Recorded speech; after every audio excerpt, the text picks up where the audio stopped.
ओम शांति। ओम शांति। गीत से कल का स्लोगन याद आया। क्या बोला विशेष बाबा ने? जो सच्चे होते हैं वही डायमंड बन सकते हैं। तो गीत का भी शब्द थे ना कि वैसे बाबा को सब बच्चे प्यारे हैं, लेकिन जो दिल के सच्चे हैं वो बाबा को विशेष प्यारे हैं। तो सच्चे दिल से अपना पार्ट बजाना है और सच्चे दिल से बाबा को याद करना है। आज विशेष बाबा मुरली में हम बच्चों को कि हम इस ड्रामा के मुख्य एक्टर्स हैं, और एक्टर्स जो अच्छा होता है वो अपना रोल अच्छे से अच्छा बजाता है। और बाबा ने तो हम बच्चों को विशेष रूप से कहा कि तुम तो इस ड्रामा के मुख्य एक्टर्स हो, मुख्य हीरो हीरोइन हो। तो मुख्य एक्टर्स का काम क्या होता है? बातें उसके पास भी आती हैं, परिस्थितियां उसके पास भी आती हैं, लेकिन वह उसमें उलझता नहीं है। वो उसको सुलझाता हुआ आगे बढ़ता है और अपने जीवन को विशेष निखारता है। तो बाबा कहते अभी आप समझदार बन जाओ। वरदान में विशेष बाबा ने कहा अभी आप वानप्रस्थी हो, समझदार हो। तो जो वानप्रस्थी होता है वो नाज नखरे नहीं करता। छोटे बच्चे नाज नखरे करते हैं। तो अगर अभी भी हम नाज नखरे करते हैं, माना अभी समझदार नहीं बने हैं। तो सुनते हैं बाबा के महावाक्य, बहुत सुंदर 8/8/2020 के। बाबा बोले, मीठे बच्चे, जैसे बाप गाइड है, ऐसे गाइड बनकर सबको घर का रास्ता बताना है। अंधों की लाठी बनना है। प्रश्न है, इस बने बनाए अनादि ड्रामा का राज कौन सा है? इस बने बनाए अनादि ड्रामा का राज कौन सा है जो तुम बच्चे ही जानते हो? उत्तर है, यह बना बनाया अनादि ड्रामा है। इसमें ना तो कोई एक्टर ऐड हो सकता है और ना कोई कम हो सकता है। मोक्ष किसी को भी मिलता नहीं। कोई कहे कि हम इस आवागमन के चक्र में आए ही नहीं, बाबा कहते हाँ, कुछ समय के लिए ऐसा हो सकता है। कुछ समय के लिए माना जब हम परम धाम में रहते हैं, लेकिन पाठ से कोई बिल्कुल छूट नहीं सकते। यह ड्रामा का राज तुम बच्चे ही जानते हो। ये भी बाबा ने हम बच्चों को समझाया है। भक्ति में तो कहते कि मोक्ष के लिए ही हम मेहनत कर रहे हैं। बाबा कहते नहीं, मोक्ष किसी को मिल नहीं सकता। ओम शांति। मीठे मीठे बच्चे ये जानते हैं कि भोलानाथ किसको कहा जाता है? तुम संगम युगी बच्चे ही जान सकते हो। कलयुगी मनुष्य रिंचक भी नहीं जानते। ज्ञान का सागर एक बाप है, वही सृष्टि के आदि मध्य अंत का ज्ञान समझाते हैं, अपनी पहचान देते हैं। तुम बच्चे अभी समझते हो, आगे तो कुछ भी नहीं जानते थे। बाप कहते हैं मैं ही आकर भारत को स्वर्ग बनाता हूँ, बेहद का वर्षा देता हूँ, जो तुम अभी ले रहे हो। जानते हैं हम बेहद के बाप से बेहद सुख का वर्षा ले रहे हैं। यह बना बनाया ड्रामा है। एक भी एक्टर ना ऐड हो सकता है और ना कम हो सकता है। सभी को अपना अपना पार्ट मिला हुआ है। बाबा कहते मोक्ष को पा नहीं सकते। जो जो जिस धर्म का है फिर उस धर्म में जाने वाले हैं। बौद्धि व कृष्ण आदि इच्छा करे कि हम स्वर्ग में जाएं, जा सकते हैं? बाबा कहते नहीं, जा नहीं सकते। जब उनका धर्म स्थापक आता है तभी उनका पार्ट है। यह भी तुम बच्चों की बुद्धि में है। सारी दुनिया के मनुष्य मात्र इस समय नास्तिक हैं, अर्थात बेहद के बाप को ना जानने वाले हैं। तो मनुष्य ही जानेंगे ना। ये नाटकशाला मनुष्यों की है। हर एक आत्मा निर्वाण धाम से आती है पाठ बजाने, फिर पुरुषार्थ करती है निर्वाण धाम में जाने के लिए। कहते हैं बुद्ध निर्वाण गया। अब बुद्ध का शरीर तो नहीं गया, आत्मा गई, परंतु बाप समझाते हैं जाता तो कोई भी नहीं है। बहुत अच्छी बात कही। कहते बुद्ध पार निर्वाण गया, उसको तो शरीर यही था, कौन गई? आत्मा गई। और वो भी बाबा कहते हैं कि मोक्ष को तो पा नहीं सकते। यहीं कहीं आकर के फिर से पाठ बजा रही है। एक बार जो आ गई वो नाटक से निकल ही नहीं सकते, मोक्ष पा नहीं सकते। बना बनाया ड्रामा है ना।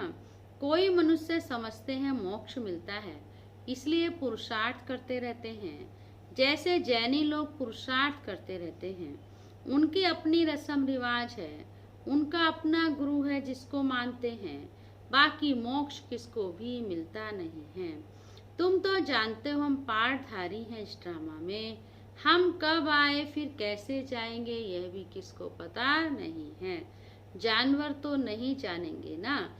मनुष्य ही कहते हैं कि हम एक्टर्स पाठधारी हैं। यह कर्म क्षेत्र है जहाँ आत्माएं रहती हैं। उनको कर्म क्षेत्र नहीं कहा जाता, वह तो निराकारी दुनिया है। कहाँ? परम धाम। उसमें कोई खेल पाल नहीं, वहाँ कोई एक्ट नहीं, क्योंकि बिंदु आत्मा होती है। बाबा कहते निराकारी दुनिया से साकारी दुनिया में आते हैं पाठ बजाने, जो फिर रिपीट होता रहता है। प्रलय कभी होती ही नहीं। शास्त्रों में दिखाते हैं महाभारत लड़ाई में यादव और कौरव मर गए, बाकी कौन बचे? 5 पांडव बचे। वह भी पहाड़ों पर गल मरे, बाकी कुछ रहा ही नहीं। इससे समझते हैं प्रलय हो गई। तो ये सब बातें कौन समझाते हैं? बाप बैठकर सुनाते हैं। फिर दिखाते हैं समुद्र के में पीपल के पत्ते पर एक बच्चा अंगूठा चूसता हुआ आया। अब इनसे फिर दुनिया कैसे पैदा होगी? मनुष्य जो कुछ सुनते हैं वह सत्य सत्य करते रहते हैं। अभी तुम बच्चे जानते हो कि शास्त्रों में भी क्या क्या लिख दिया है। ये सब है भक्ति मार्ग। ये सब है भक्ति मार्ग। बाप आकर अभी हम बच्चों को सही यथार्थ चीज सुनाते हैं। भक्तों को बल देने वाला एक भगवान ही है। कोई मुक्ति में, कोई जीवन मुक्ति में चले जाएंगे। हर एक पाठधारी आत्मा का जब पाठ आएगा तब फिर आएगी। ये ड्रामा का राज सिवाय तुम बच्चों के और कोई नहीं जानते हैं। कहते हम रचता और रचना को नहीं जानते।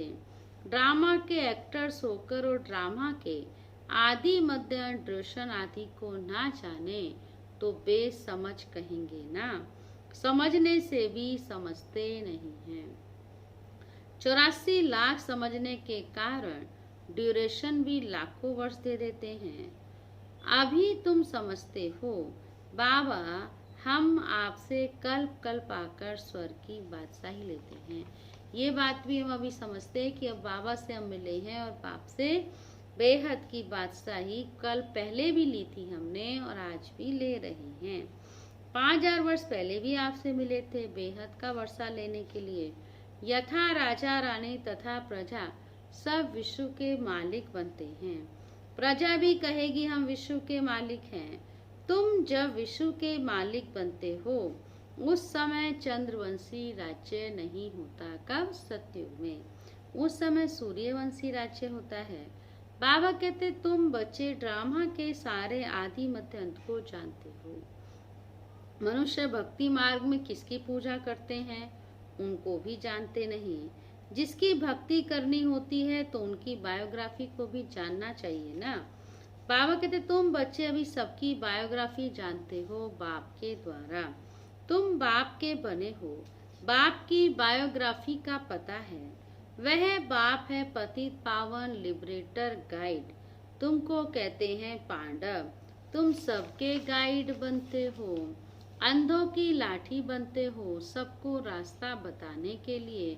यथा बाप गाइड तथा तुम बच्चों को भी बनना है, अर्थात सबको रास्ता बताना है।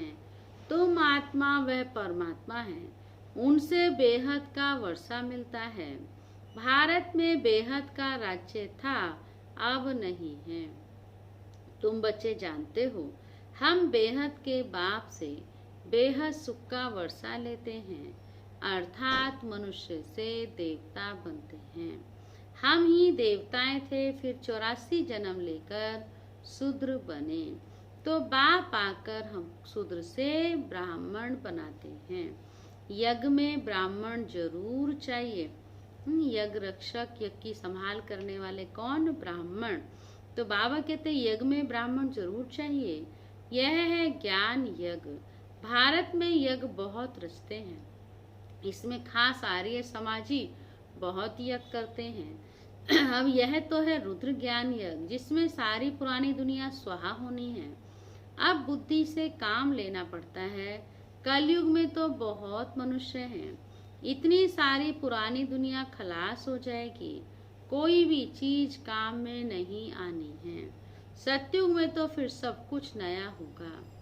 यहाँ तो कितना गंध है। कल भी बाबा ने सतयुग की महिमा कितनी की। मनुष्य कैसे गंदे रहते हैं। धनवान बड़े अच्छे महलों में रहते हैं, गरीब तो बेचारे गंद में झोपड़ियों में पड़े हैं। अब इन झोपड़ियों को डिस्ट्रॉय करते रहते हैं। उनको दूसरी जगह दे, वे जमीन फिर बेचते रहते हैं। नहीं उठते तो जबरदस्ती उठा देते हैं। होता है ऐसे। गरीब दुखी बहुत है। जो सुखी है वह भी इस समय स्थायी सुखी नहीं है। आज के समय गरीब तो दुखी है ही, लेकिन जो मतलब बड़े हैं, सुखी हैं, वो भी स्थायी नहीं है। कब दुख आ जाता है पता नहीं। अगर सुख होता तो क्यों कहते हैं कि सुख वकाग विष्ठा के समान है। सुख होते कब दुख आ जाए, तभी तो कहा ना कि सुख तो काग विष्ठा के समान है। शिव भगवान वाच, हम इन माताओं के द्वारा स्वर्ग के द्वार खोल रहे हैं। माताओं पर कलश रखा है, वह फिर सबको ज्ञान अमृत पिलाती है। परंतु तुम्हारा है प्रवृत्ति मार्ग। तुम हो सच्चे सच्चे ब्राह्मण, तो सबको ज्ञान चिता पर बिठाते हो। अभी तुम बनते हो देवी संप्रदाय, आसुरी संप्रदाय अर्थात रावण राज्य। गांधी भी कहते थे राम राज्य हो। बुलाते हैं, बुलाते आए हैं, बुलाते थे ना उनको कि राम हे पतित पावन आओ, आकर के पावन बनाओ। परंतु अपने को पतित समझते थोड़े ही हैं। तो बाप आकर हम बच्चों को सुजाग करते हैं। तुम घोर अंधियारे में थे, अब सोचरे में आए हो। मनुष्य तो समझते हैं कि गंगा स्नान करेंगे तो पावन बन जाएंगे। समझते गंगा स्नान करके पावन बन जाएंगे। ऐसे ही गंगा में हरिद्वार का सारा किचड़ा पड़ता है। कहाँ फिर वह किचड़ा सारा खेती में ले जाते हैं। सतयुग में ऐसे तो काम होते नहीं। वहाँ तो अनाज ढेर का ढेर होता है। सतयुग में किसी चीज की कमी नहीं। बाबा कहते अनाज ढेर का ढेर होता है। पैसा थोड़े खर्च करना पड़ता है वहाँ पर। पैसों से अनाज खरीदना नहीं पड़ता है। बाबा अनुभवी है ना। पहले कितना अनाज सस्ता था। पहले गांव में किसी के पास चावल हुआ, किसी के पास गेहूं हुआ, अदला बदली कर लेते थे। पैसा कहाँ खर्च होता था पहले तो। और कितना सस्ता था। सतयुग में बहुत थोड़े मनुष्य हैं, हर चीज सस्ती रहती है वहाँ तो बाप कहते हैं मीठे बच्चे, अभी तुमको पतित से पावन बनना है। युक्ति बहुत सहज बताते हैं। अपने को आत्मा समझ बाप को याद करो। आत्मा में ही खाद पड़ने से मुलम्मे की बन गई है। जो पारस बुद्धि थे वही अब पत्थर बुद्धि बने हैं। बाबा कहते तुम बच्चे भी बाप के पास पत्थरनाथ से पारसनाथ बनने आए हो। बेहद का बाप तुमको विश्व का मालिक बनाते हैं। सो भी गोल्डन एज्ड विश्व का। यह है आयरन एज्ड विश्व। बाप बैठ बच्चों को पारसपुरी का मालिक बनाते। तुम बच्चे जानते हो यहाँ के इतने महल माड़िया आदि कोई काम में नहीं आएंगे। सब खत्म हो जाएंगे। यहाँ क्या रखा है। अमेरिका के पास कितना सोना है। यहाँ तो थोड़ा बहुत सोना जो माताओं के पास है वह भी लेते रहते हैं। हाँ? कर्जा उठाएंगे तो सोना रख देंगे और फिर डर के मारे भी नहीं पहनते हैं। पहली बार तो है ही नहीं, कुछ है तो वो भी लेते रहते हैं, क्योंकि उनको तो कर्ज में सोना देना है। बाबा कहते तुम्हारे पास वहाँ सोना ही सोना होता है। यहाँ कोड़ियाँ वहाँ हीरे होंगे। उनको कहा जाता है आयरन एज, इसको कहा जाता है आयरन एज। भारत ही अविनाशी खंड है, कभी विनाश नहीं होता। भारत है सबसे ऊंच से ऊंच, तुम माताएं सारे विश्व का उद्धार करती हो। तुम्हारे लिए जरूर नई दुनिया चाहिए, पुरानी दुनिया का विनाश चाहिए। कितनी समझने की बातें हैं। शरीर निर्वार्थ धंधा आदि भी करना है, छोड़ना तो कुछ भी नहीं है। बाबा कहते हैं सब कुछ करते हुए मुझे याद करते रहो। भक्ति मार्ग में भी तुम मुझ माशूक को याद करते आए हो कि हमको आकर सांवरे से गोरा बनाओ। शिव बाबा कहते भक्ति में मुझे याद किया कि आओ हमको गोरा बनाओ। उनको मुसाफिर कहा जाता है। तुम सब मुसाफिर हो ना। तुम्हारा घर कहाँ है? वहाँ परम धाम है, जहाँ हम सब आत्माएं रहती हैं। वहीं से हम आई हैं पार्ट बजाने, और फिर वापस हमको वहीं पर जाना है। बाबा कहते तुम सबको ज्ञान चिता पर बिठाते हो। शिव बाबा के बने हम ज्ञान चिता पर बैठे। फिर बाबा कहते तुम बच्चे भी सबको ज्ञान चिता पर बिठाते हो। सब हिसाब किताब चुकतू कर जाने वाले हो। फिर नए सिर तुम आएंगे। जितना याद में रहेंगे उतना पवित्र बनेंगे और ऊंच पद पाएंगे। माताओं को तो फुर्सत रहती है। मेल्स की बुद्धि धंधे आदि तरफ चक्र लगाती रहती है। इसलिए बाप ने कलश भी किस पर रखा है? माताओं पर रखा है। यहाँ तो स्त्री को कहते हैं कि पति ही तुम्हारा ईश्वर गुरु सब कुछ है, तुम उनकी दासी हो। अभी फिर बाप तुम माताओं को कितना ऊंच बनाते हैं। तुम नारियां ही भारत का उद्धार करती हो। कोई कोई बाबा से पूछते हैं आवागमन से छूट सकते हैं। कई कहते हैं ना हमको मोक्ष मिल जाए, हम इस आवागमन के चक्र में आए ही नहीं। तो कई पूछते हैं बाबा से कि बाबा आवागमन के चक्कर से छूट सकते हैं? छूट सकते हैं। बाबा कहता हाँ, लेकिन कुछ समय के लिए, थोड़ा समय जाके परम धाम में रिलैक्स होते हैं। कुछ समय के लिए तुम बच्चे तो ऑलराउंड आदि से अंत तक पार्ट बजाते हो। मुख्य एक्टर हो ना, हीरो एक्टर, तो आदि से अंत तक तुम ही ऑलराउंड पार्ट बजाते हो। बाबा कहते सुनते वही हैं। तुम बच्चे तो ऑलराउंड आदि से अंत तक पार्ट बजाते। दूसरे जो है मुक्ति धाम में रहते हैं, उनका पार्ट ही थोड़ा है। वह स्वर्ग में तो जाने वाले हैं नहीं।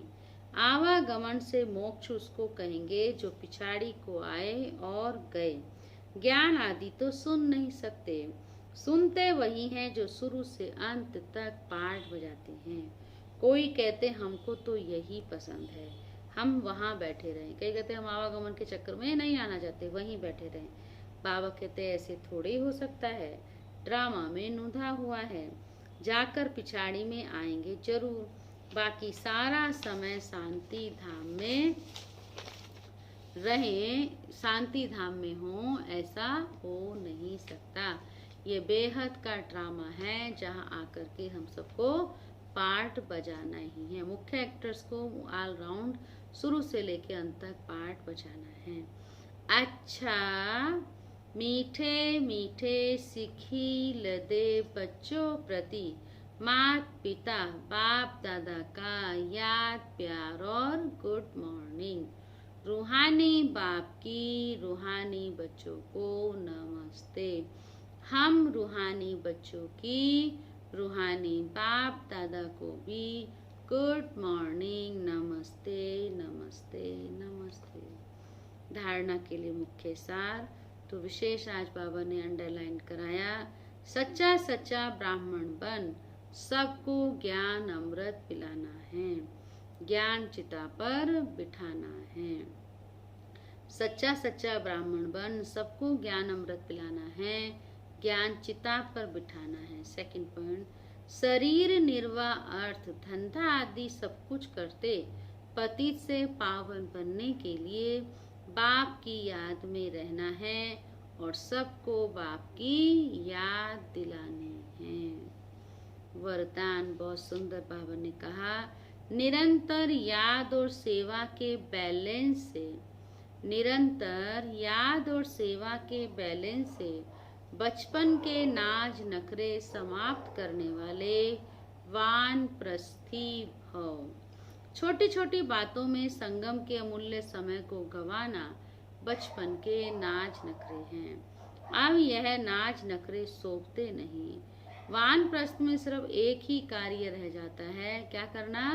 बाप को याद करना, बाप की याद और सेवा। इसके सिवाय और कोई भी याद ना आए। उठो तो भी याद और सेवा, सो तो भी याद और सेवा। निरंतर ये बैलेंस बना रहे। त्रिकालदर्शी बनकर बचपन की बातें व बचपन के संस्कारों का समाप्ति समारोह मनाओ, तब कहेंगे वानप्रस्थी। पढ़ाई और सेवा, याद और सेवा, तब कहेंगे वानप्रस्थी समझदार। स्लोगन है, सर्व प्राप्तियों से संपन्न आत्मा की निशानी है संतुष्टता। संतुष्ट रहो और संतुष्ट करो। सर्व प्राप्तियों से संपन्न आत्मा की निशानी संतुष्टता। तो इसलिए आज विशेष बाबा ने कहा, संतुष्ट रहना है, संतुष्ट करना है, और तुम इस ड्रामा के मुख्य पाठधारी हो। शुरू से लेकर अंत तक ऑल राउंड तुमने पाठ बचाया, और बाबा ने स्वर्ग की महिमा भी की कि वहाँ पर सब सुखी होंगे, कोई गंध वहाँ नहीं होगा, कोई दुखदायी चीज वहाँ नहीं होगी।